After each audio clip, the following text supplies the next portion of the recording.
నమస్తే. National highway number 516 దీనికి సంబంధించినటువంటి ఒక అప్డేట్ అనేది ఈరోజు న్యూస్ పేపర్లో పబ్లిష్ చేయబడింది. ఒక 2-3 రోజుల క్రితం ఇంకొక నోటిఫికేషన్ ఇదే 516కి సంబంధించినటువంటిది పాడేరు సెక్షన్ సంబంధించినటువంటిది అల్లూరి సీతారామరాజు జిల్లా నోటిఫికేషన్ అనేటువంటిది ఇష్యూ చేయబడింది. ఇప్పుడు అనకాపల్లి జిల్లాకు సంబంధించినటువంటి భూసేకరణకు సంబంధించిన నోటిఫికేషన్ అనేది పబ్లిష్ చేయబడింది. ఇది తమ్నైల్లో చూపించినట్లుగా 3A టైప్ ఆఫ్ నోటిఫికేషన్, అంటే భూసేకరణకు సంబంధించి మొదటిగా నోటిఫికేషన్ ఇష్యూ చేసేటువంటిది. దానికి సంబంధించినటువంటి వివరాలు ఏ విధంగా ఉన్నాయనేది ఇప్పుడు మనం పరిశీలించేద్దాం. ఈ నోటిఫికేషన్ అనేటువంటిది ఈరోజు అంటే 15 డిసెంబర్ 2024 నాటి ఆంధ్రప్రభ న్యూస్ పేపర్లో ఆంధ్రప్రదేశ్ యొక్క మెయిన్ ఎడిషన్లో, ఇది ఆన్లైన్ ఎడిషన్లో పేజీ నెంబర్ 3లో పబ్లిష్ చేయబడింది. ఈ న్యూస్ ఇదే డీటెయిల్స్, నోటిఫికేషన్ డీటెయిల్స్ అనేటువంటివి 15 డిసెంబర్ 2024 నాటి Andhraprabha news paper Andhra Pradesh main edition, ఇది ఆన్లైన్ ఎడిషన్, పేజీ నెంబర్ 3లో మెన్షన్ చేయడం జరిగింది. ఈ వివరాల ప్రకారంగా చూసుకున్నట్లయితే దీనిలో ఇంతకుముందు చెప్పినట్టుగా ఇది 3A type of notification. SO 5368 ఇది నేషనల్ హైవేస్ చట్టం 1956, ఇది 48 ఆఫ్ 1956లోని సెక్షన్ 3A సబ్సెక్షన్ 1 ద్వారా సంక్రమించిన అధికారాలను వినియోగించుకుంటూ ప్రజోపయోగార్థం కేంద్ర ప్రభుత్వం సంతృప్తి చెందిన మీదట దిగువ షెడ్యూల్లో సంక్షిప్తంగా తెలియజేసిన భూమి ఆంధ్రప్రదేశ్ రాష్ట్రంలో అనకాపల్లి జిల్లాలో కిలోమీటర్ 120 నుండి కిలోమీటర్ 165.500 అంటే 165 కిలోమీటర్ల 500 మీటర్ల వరకు ఈ భాగం అంతా కూడా కొయ్యూరు నుంచి చాపరాతిపాలెం సెక్షన్ ఏదైతే ఉందో అందులో ఉంటుంది. ఇంతవరకు విస్తరించి ఉన్న భూమిలో NH 516 నిర్మించడానికి, అంటే నిర్మించడం అనేటువంటి దానిలో వచ్చేటువంటి భాగాలు ఏంటంటే 4 లేన్లు పేవ్డ్ షోల్డర్స్తో లేదా 2 లేన్లు చేయడం లేదా వెడల్పు చేయడం అనేటువంటి ఏవైనా కూడా నిర్మించడంగా భావించబడుతుంది.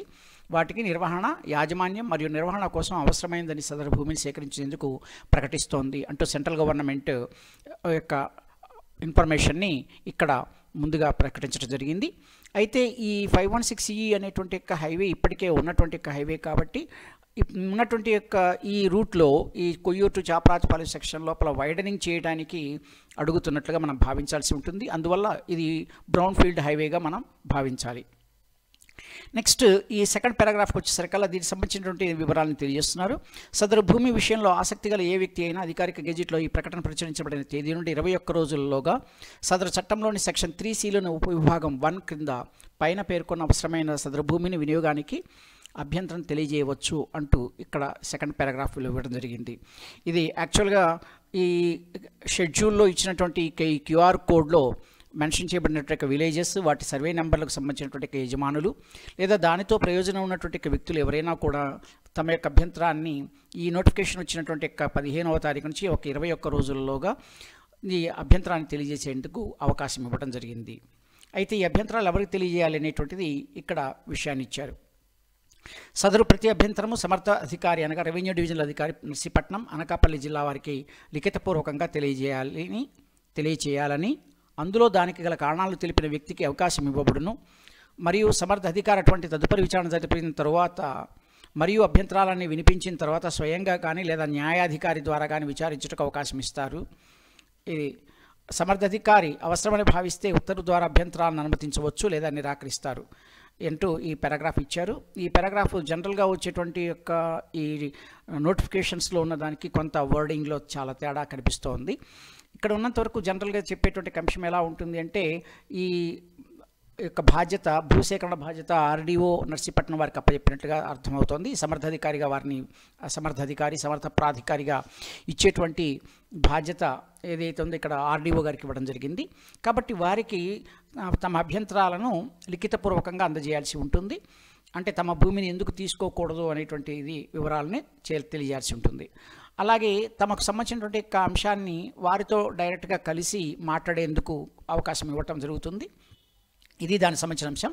అందులో దానికి గల కారణాలు తెలిపిన వ్యక్తికి అవకాశం ఇవ్వబడి ఉంటే ఇది యాక్చువల్గా ఈ వర్డింగ్ కొద్దిగా డిఫరెన్సెస్ ఉంది. కానీ జనరల్గా వచ్చే అంశం ఏంటంటే ఈ యజమానులు కానీ ప్రయోజన పొందే వ్యక్తులు ఎవరైతే ఉన్నారో వారు డైరెక్ట్గా ఈ సమర్థ ప్రాధికారిగా వ్యవహరించేటువంటి అధికారి ఇక్కడ మాత్రం RDO నర్సీపట్నం వారిని కలిసి తమ యొక్క వాదనను వినిపించేందుకు భూ యజమానికి లేదా ఆ యజమానికి అవకాశం లేనట్లయితే ఒక న్యాయవాది ద్వారా, అంటే ఒక ప్రాక్టీషనర్ లా ప్రాక్టీస్ చేసేటువంటి లీగల్ ప్రాక్టీషనర్స్ ఎవరైతే ఉంటారో వారి ద్వారా తమ యొక్క వాదనను వినిపించేందుకు అవకాశం ఇస్తారు. ఇది జనరల్గా ఉండేటువంటి కాన్సెప్ట్.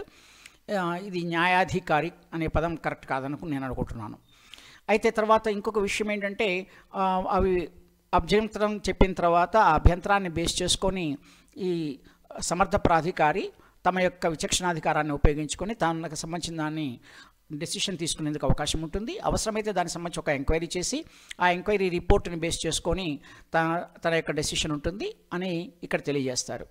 నెక్స్ట్, సదరు చట్టంలోని సెక్షన్ 3C ఉపవిభాగం 2 క్రింద సమర్థాధికారి చేయబడే ఏ ఉత్తర్వు అయినా తుదిగా ఉంటుంది. ఆ తర్వాత ఇచ్చేటువంటి ఇన్ఫర్మేషన్ ఏంటంటే ఈ ఎంక్వైరీ లాంటిది ఏదైనా జరిగినట్లయితే దానికి సంబంధించినటువంటి రిపోర్ట్ని బేస్ చేసుకొని వచ్చినటువంటి అబ్జెక్షన్ని యాక్సెప్ట్ చేయటం కానీ లేదా రిజెక్ట్ చేయటం కానీ చేసి అనేది అవుతుంది. ఇది దీనికి సంబంధించినటువంటి ఇన్ఫర్మేషన్. ఈ నోటిఫికేషన్లో పైన పేర్కొన్న భూమి ప్లాన్లు, భూమి యొక్క ఇతర వివరాలు భూమి యొక్క సమర్థాధికారి యొక్క పైన తెలిపిన కార్యాలయం వద్ద లభ్యమవుతాయి. ఇది కామన్గా ఉన్నటువంటిది. ఇది రూట్ మ్యాప్ కానివ్వండి, తర్వాత సర్వే నెంబర్లు, ఇతర యజమానులు వాళ్ళకి సంబంధించినటువంటి వివరాలు అనేటువంటివి ఇక్కడ ఆర్డీఓ నర్సీపట్నం వారి దగ్గర లభ్యమవుతాయని వివరాలు తెలియజేస్తున్నారు. వాటిని ఆసక్తి గల వ్యక్తులు తనిఖీ చేసుకోవచ్చు. ఒకసారి ఫైనలైజ్ చేసుకోవడానికి వాటిని చూసుకునేందుకు అవకాశం ఇవ్వడం జరుగుతుంది. అలాగే షెడ్యూల్లో ఇచ్చినటువంటి అంశం ఏంటంటే ఆంధ్రప్రదేశ్ రాష్ట్రంలో అనకాపల్లి జిల్లాలో కిలోమీటర్ల 120 నుండి 165.500 వరకు భూమి పొడవున NH 516E యొక్క ప్రతిపాదిత దారిలో కట్టడంతో లేదా కట్టడం లేకుండా సేకరించనున్న భూమి యొక్క సంక్షిప్త వివరణ అంటూ ఇక్కడ మెన్షన్ చేయడం జరిగింది. ఈ రూట్లో కట్టడంతో అంటే సహజంగా ఈ రూట్ పక్కన ఉన్నటువంటి ఇళ్ళు లాంటివి కావచ్చు, లేదా వ్యవసాయ క్షేత్రాల్లో కూడా కొన్ని ఫామ్ హౌస్ లాంటివి ఉంటుంటాయి, అట్లాంటివైనా కావచ్చు, లేదా కొన్ని బోర్వెల్స్, ట్యూబ్వెల్స్ లాంటివి ఉంటాయి. ఇవన్నీ కూడా దీని కిందనే తీసుకోవాల్సి వస్తుంది కట్టడాలుగా. వాటికి సంబంధించినటువంటివి లేదా ఉత్త ప్లెయిన్ ల్యాండ్ కూడా కావచ్చు కట్టడం లేకుండా. వాటికి సంబంధించినటువంటి వివరాలని తీసుకుంటున్నట్టుగా మెన్షన్ చేయబడుతుంది. జనరల్గా సంక్షిప్త వివరణ అని ఇచ్చేటువంటి ఈ కాన్సెప్ట్లో భూమికి సంబంధించినటువంటి యజమాని యొక్క పేరు అనేది జనరల్గా కనబడదు. దీనికి సంబంధించినటువంటి ఈ ల్యాండ్ రిలేటెడ్ సర్వే నెంబర్లు ఏవైతే ఉన్నాయో వాటిని ఇక్కడ చిన్న QR కోడ్తో మెన్షన్ చేయడం జరిగింది. మన వ్యూయర్స్ కోసం అని చెప్పి నేను ఈ QR కోడ్ని స్కాన్ చేశాను. స్కాన్ చేస్తే మొత్తం ఒక 4 పేజీలకు సంబంధించినటువంటి ఇన్ఫర్మేషన్ వచ్చింది. ఈ 4 పేజీల ఇన్ఫర్మేషన్ కూడా కేవలం 3 భాషల్లో ఉన్నటువంటి యొక్క ఇన్ఫర్మేషన్. దానికి సంబంధించినటువంటి వివరాలు మనం చూద్దాం. ఇప్పుడు దానికి ఉన్న ముందు ఒకసారి రూట్ మ్యాప్ని పరిశీలన చేసినట్టయితే ఈ 516E ఈ రూట్ మ్యాప్ ఏదైతే ఉందో ఇప్పుడు మనకు ఎదురు కనిపిస్తున్నటువంటి భాగం, ఈ భాగంలో ఈ చీదికాడ అనేటువంటి ఈ ప్రాంతం, తర్వాత లక్ష్మీపూర్ అనేటువంటి ప్రాంతానికి సంబంధించినటువంటి ఏరియాకు ఇది మెన్షన్ చేయబడింది. ఈ యొక్క అనకాపల్లి జిల్లాకు సంబంధించినటువంటి భాగంగా దీనికి సంబంధించినటువంటి దీన్ని మనం నోటిఫికేషన్ కనుక చూసినట్లయితే ఆ నోటిఫికేషన్ ఈ విధంగా ఇవ్వబడింది. ఈ నోటిఫికేషన్ ఇంతకుముందు మనం పై భాగంలో చదివినటువంటి ఇన్ఫర్మేషన్ ఇక్కడ కూడా మెన్షన్ చేయడం జరిగింది. ఇది గోలుగొండ ఈ మండలానికి సంబంధించినంత వరకు అనకాపల్లి జిల్లాలో ఈ చీడికాడకు సంబంధించినటువంటి ఒక 7 సర్వే నెంబర్లు, లక్ష్మీపూర్కి సంబంధించి ఒక 3 సర్వే నెంబర్లతో ఒక చిన్న నోటిఫికేషన్ అనేటువంటిది ఇవ్వడం జరిగింది. ఇది ఈరోజు ఆంధ్రప్రభ న్యూస్ పేపర్లో మెన్షన్ చేశారని చెప్పాను కదా. ఒకవేళ ఈరోజు Andhra Prabha news paper hard copy కనుక దొరకనట్లయితే దాన్ని సాఫ్ట్ కాపీగా మనం పొందడానికి ఇది ఉన్నటువంటి URL అడ్రస్. ఇది ఈ ఆంధ్రప్రభ న్యూస్ పేపర్ అని మామూలుగా టైప్ చేసేసి ఈ డేట్ని 15/12/2024ని సెలెక్ట్ చేసుకొని పేజీ నెంబర్ 3లోకి వెళ్ళినట్టయితే మనకు ఈ డీటెయిల్స్ అందుతాయి. దీనికి సంబంధించినటువంటి ఇన్ఫర్మేషన్ ఈ లింక్ని నేను డిస్క్రిప్షన్ బాక్స్లో కూడా ప్రొవైడ్ చేస్తాను. తర్వాత దీనికి నెక్స్ట్ వచ్చేటువంటి నోటిఫికేషన్స్ కూడా ఉంటాయి కాబట్టి 3G రేర్గా వచ్చే 3E టైప్ ఆఫ్ నోటిఫికేషన్స్ కూడా ఉంటాయి కాబట్టి దానికి సంబంధించినటువంటి వివరాలు తెలియాలి అంటే ఛానల్ని సబ్స్క్రైబ్ చేసుకోవడం, బెల్ ఐకాన్ని ప్రెస్ చేయడం ద్వారా మీకు అప్డేట్స్ వస్తుంటాయి. దీంతోపాటు ఇది ఇన్ఫర్మేషన్ యూస్ఫుల్గా అనిపించినట్టయితే మీరు మిగతా వారికి కూడా షేర్ చేస్తారని ఆశిస్తున్నాను. Thank you for watching.